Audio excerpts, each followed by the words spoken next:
Hi everyone, it's Jen for Yarnia, Montclair's local yarn store, here to talk to you a little bit about how to pick up stitches on garter stitch. You can check out our other tutorials and our other videos about how to pick up stitches on our YouTube channel, or you can follow us on our podcast, Chronicles of Yarnia, on our YouTube channel.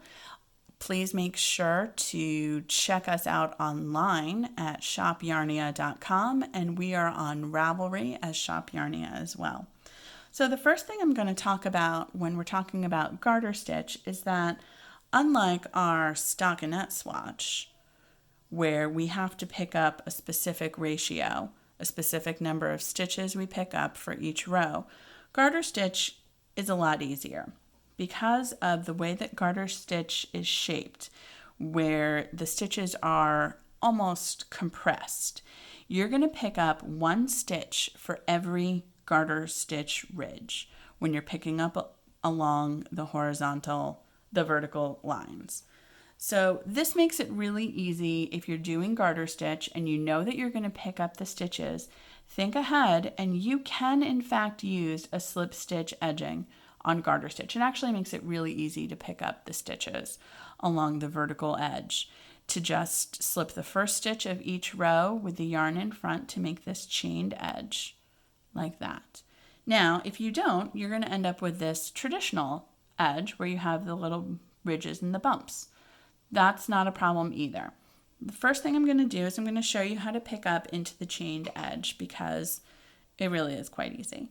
So in this case, we're going to do the same thing that we do every time we pick up stitches, where we poke our needle into the fabric, we pull up a loop of our yarn, and we have a stitch on our needle.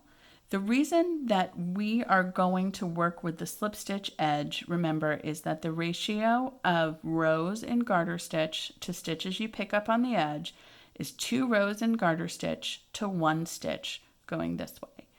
Now, 2 rows in garter stitch equals 1 garter ridge, and when you slip a stitch at the edge of each row, what you'll have is a chained edge that goes, this whole thing bridges 2 rows of garter stitch.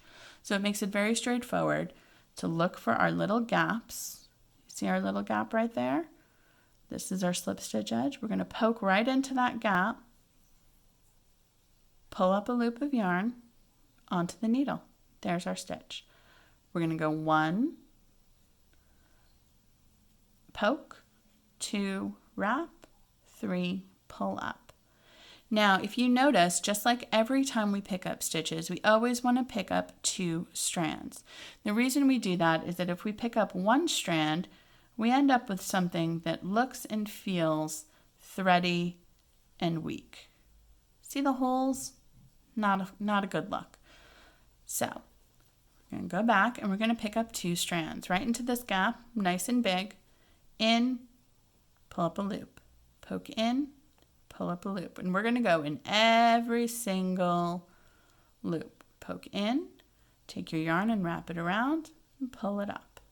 In, around, and pull up.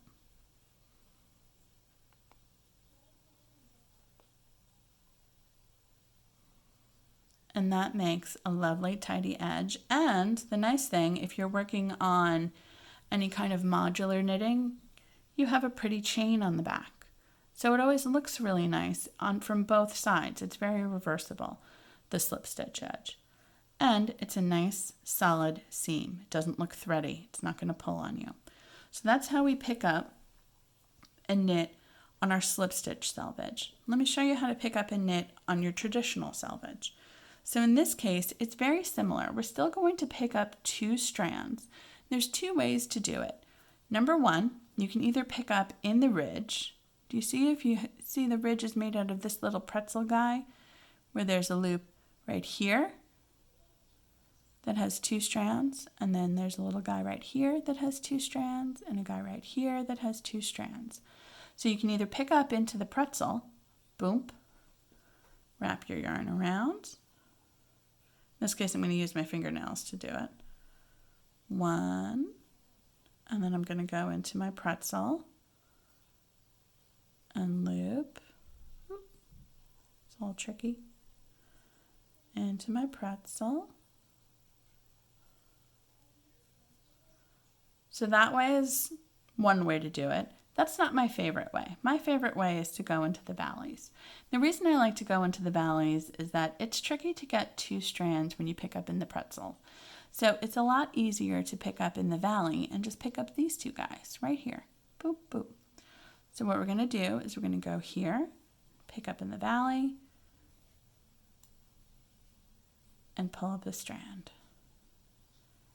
So remember, the temptation is to pick up one, but don't do that. Pick up two strands. And don't work with the tail. Work with the yarn that's attached to the ball. Always a trick. And I'm going to go into the strands and up. And I'm going to go into the strands and up. And I'm looking. Again, your temptation is to go here. Remember, two strands. Always two strands. And here we go. And there we go. It looks very similar to the pickup that we did along this side, the slip stitch side. The other side doesn't look quite as nice, so it's a little bit less reversible, but from the front you can't tell. So that's how we pick up for garter stitch, which is a little bit easier than stockinette. Thanks so much for watching, and we'll see you soon.